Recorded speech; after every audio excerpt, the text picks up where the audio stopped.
Hi everyone, welcome to the Chit Chat session series organized by the Welfare Task Force for Malaysian Students Abroad. So, for those who are new to the Welfare Task Force, we're actually a student-led initiative that focuses at facilitating practical responses to support Malaysians' community in countries all around the world during this unprecedented pandemic. Our various program includes mental health and well-being initiative, buddy schemes, and tabulation of data for students all across the globe, all aim to ensure no Malaysian students is left behind and suffers alone during this challenging and confusing period. Today is our sixth session of our Chit Chat series, and we are very delighted to have Monique to join us for this session. Monique, would you like to introduce yourself? Yeah, sure. Hey guys, my name is Monique. I am currently going into my final semester of my Bachelor of Science degree at Monash University. I'm majoring in psychology, and while I'm usually based in Melbourne, I am currently in Canberra. Well, that's great. So what is the current situation in Australia in general and in Canberra, and if you know anything in Melbourne? So I think it varies across the states at the moment. Victoria is particularly bad. There have been hundreds of new cases every day since the 2nd of July.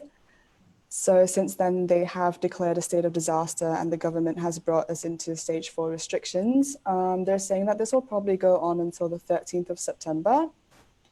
So this includes for Victorians, like only 1 hour of outdoor exercise. You can't go beyond 5 kilometers of where you live. There's curfew from 8 p.m. to 5 a.m. And they've also imposed like $5,000 on-the-spot fines if people are caught breaching the regulations. I'm not too familiar with Sydney and New South Wales. I don't think it's anywhere near as bad as Victoria, but the rest of Australia, I think, is doing pretty all right. Borders are open pretty much except to Victoria and New South Wales. Right. Yeah. So basically, they are just basically locked down from everyone else. Pretty much, yeah. That's the situation right now. Beautiful. That's a big shame, obviously. But obviously, as you said, you study in Melbourne, so that means you're basically stuck in Canberra until Melbourne opens up. Yeah, looks like it. So, well, when you go shopping now, especially with the risk of the second wave coming in, are there adequate essential supplies in Australia like food, masks, sanitizers, clean drinking water?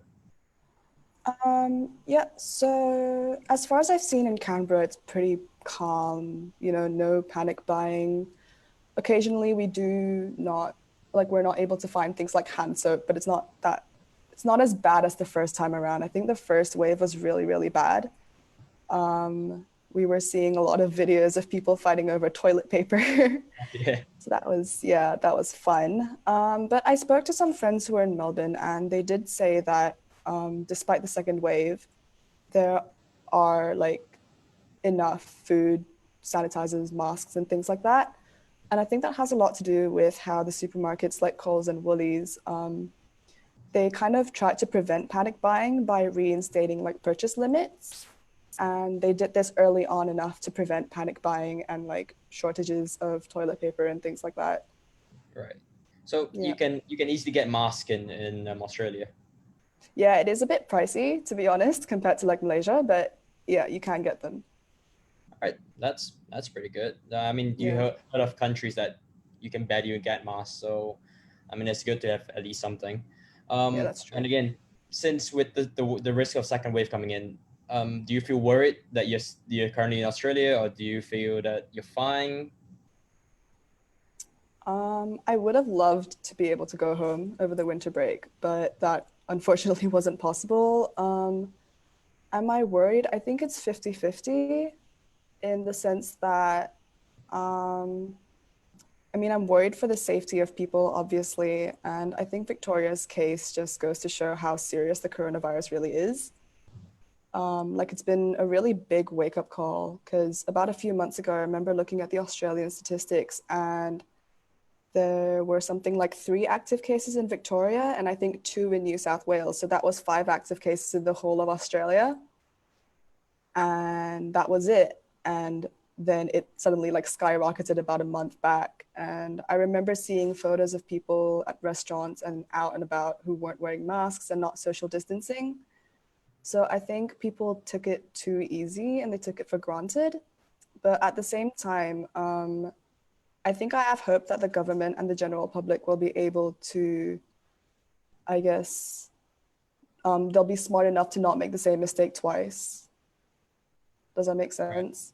Yeah. I mean, Yeah. looking at most places around the world, they're trying to cope to flatten the curve first, and then to prevent the second wave. Malaysia is one of those countries that we're saying, oh, if we get more than 100 cases, we're going back into MCO. So yeah, most of the world is doing that, and it just looks like Victoria didn't manage to keep it low. Unfortunately, yeah. Yeah. So I mean, how would you feel if you actually do go back to a second wave? I think this pretty much is the second wave, Right. to be honest. I think a lot of us are feeling a little bit anxious, but mostly frustrated at the situation because we're going into this again. Especially considering how close we were to being COVID-free like 2 months back. Yeah. I look at like Instagram stories of my friends back home going to Langkawi and things like that, and I get really jealous. But I think a lot of us ultimately have been trying to find ways to keep ourselves busy with all the extra time that we've had. Yeah, so like personally, I am currently doing an internship on top of my studies, and I've also taken up mentoring first-year students. Nice. I'm also being mentored by Monash alumni, and I'm also holding a couple of leadership positions at my residential hall. So, it's been a good challenge, I think. And I think a lot of us have been trying to do the same thing with our time. All right. Yeah, that's a good thing to do with your time, basically. Keep you occupied, and how do I say, just hope that the time pass quickly. Yeah. Yeah. Do you face any racism remarks during the outbreak times in Australia? I personally have not experienced anything, no. But if I'm not mistaken, I think there were some, like, a couple of cases of, like, I guess Asians being discriminated against pretty seriously since the Mhm. coronavirus started. But yeah, I don't really hear much about it, to be Right. honest. That's good. That's good. And obviously, because you're now in Australia, if you do choose to go back to Malaysia, would the border be open back to for foreign students to return back to Australia to study? So I think short answer is no, Right. which is why I chose not to go back because I was worried about not being able to come back into Australia. So when the cases were low here a couple months back, there was talk of, opening up the borders just to international students. But I think since the cases have gone up here, they've just basically shut that idea down. So Right. yeah, I think it's hard Because to I say heard when they'll be opening it up again. yeah, because I heard it over the news that the Australian government said that they're going to close their borders to 2021, basically, and I was like, you're not serious, and apparently they are. Yeah, I think it's all really uncertain right now and kind of just depends on how things go. I see. And Yeah. do you feel more stressful about having to study or work at home, or do you feel that it's about the same, or you prefer this? Hmm. I mean, obviously, I miss campus life. I miss actually being at university, even if it means waking up at 8 a.m. Like, at least I can see my friends. Yeah. But I guess it was stressful at first, but it kind of comes down to how you manage it and what you do with your time. Mhm. All right. Yeah. So, breaking off from that question, any tips? Do you have any tips to stay productive during this lockdown? Well, for Melbourne in a way. Um, I think do the things that you've always said you would do if you had more time. So I think what I mean by this is like it doesn't have to be a massive project like writing a novel or anything. Right. Like for me personally, it was trying out new recipes when I cook or bake, and it was like working on improving my Japanese. I think it's also helpful to be able to separate where you do your work and where you relax.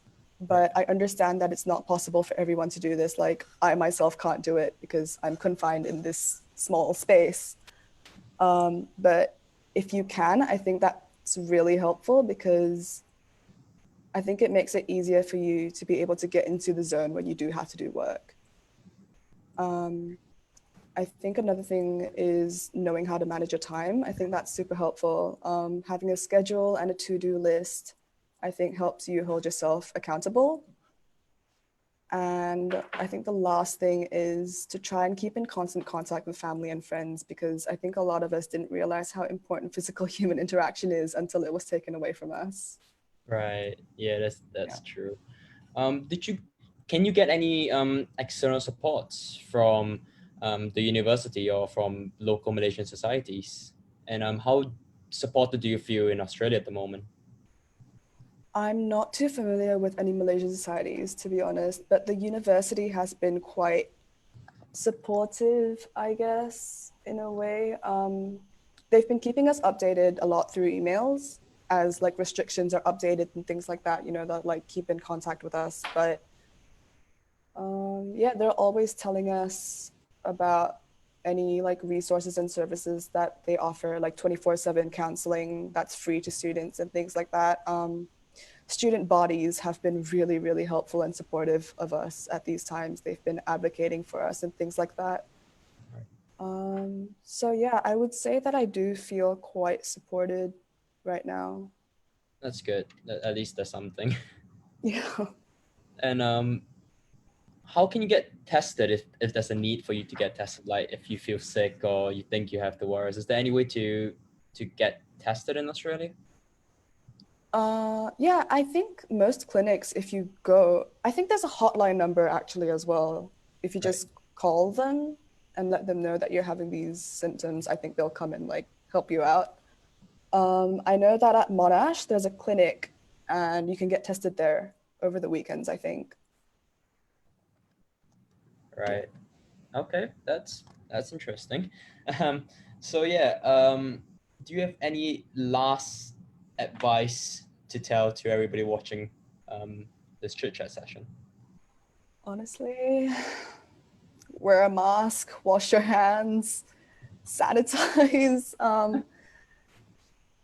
Just be safe, guys. You know, take care of yourselves, look after each other, and yeah, be safe. Well, great. Thank you so much, Monique, for all the really useful advice. I believe that what you shared will be really useful, especially during this time of confusion and when everyone is just worrying on what's happening, what's going to happen next. So once again, we would like to thank everyone who has tuned in to our chit chat session. And also thank you, Monique, for joining us today. Besides that, we do have upcoming session of the chit chat series. And the next event will be this Thursday on the 13th of August. So block your calendars and we hope to see you in our upcoming session. Thank you and stay safe. Thank you, everyone.